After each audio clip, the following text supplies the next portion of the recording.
తెలుగు రాష్ట్రాల్లో అతిపెద్ద lift manufacturer lifts ట్రై.com dealership కూడా ఇవ్వబడును.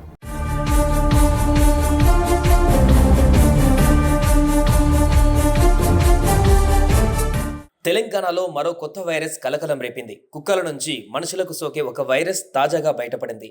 ఈ వైరస్ బారిన పడిన ఒక చిన్నారి ప్రస్తుతం హాస్పిటల్లో చికిత్స పొందుతుంది. దీంతో ఈ వైరస్ ఇష్యూ రాష్ట్ర వ్యాప్తంగా కలకలంగా మారింది.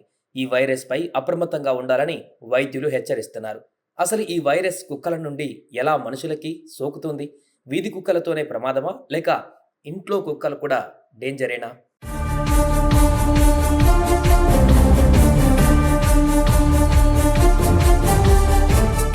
తెలంగాణలో బ్రూసెల్లా ఇథిపికల్ వైరస్ కలకలం రేపుతోంది. హైదరాబాద్లో వీధి కుక్కల బెడద పెరిగిపోతుంది. ముఖ్యంగా చిన్నారులు, వృద్ధులపై వీధి కుక్కల దాడులు విపరీతంగా పెరిగిపోయాయి.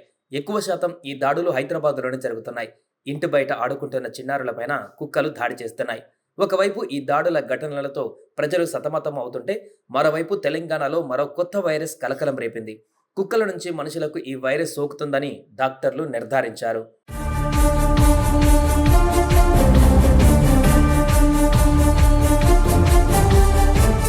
తాజాగా ఈ వైరస్ బారిన పడిన ఒక చిన్నారి ప్రస్తుతం హాస్పిటల్లో చికిత్స పొందుతోంది.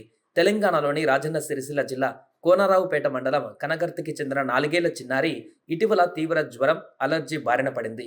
అయితే మొదట చిన్నదే కదా అని పేరెంట్స్ అనుకున్నారు. కానీ అది రోజు రోజుకు తీవ్రతరం అవుతుండడంతో చిన్నారిని సిరిసిల్లలోని ఒక ప్రైవేట్ హాస్పిటల్కి తీసుకువెళ్లారు. దీంతో 4 రోజుల క్రితం హైదరాబాద్లోని మరో ప్రైవేట్ హాస్పిటల్కు తరలించారు. అక్కడ వైద్యులు చేసిన పరీక్షలలో విషయం బయటపడింది. దాన్ని బ్రూసెల్లా ఇథిపికల్ అనే వైరస్గా వైద్యులు గుర్తించారు. ఈ వైరస్ అనేది సామాన్యంగా కుక్కలకు మాత్రమే వస్తుందని వైద్యులు తేల్చారు. దీంతో ఆ వైరస్ సోకిన కుక్కల మధ్య ఆడుకోవడంతో చిన్నారికి కూడా సోకి ఉంటుందని వైద్యులు అనుమానం వ్యక్తం చేశారు.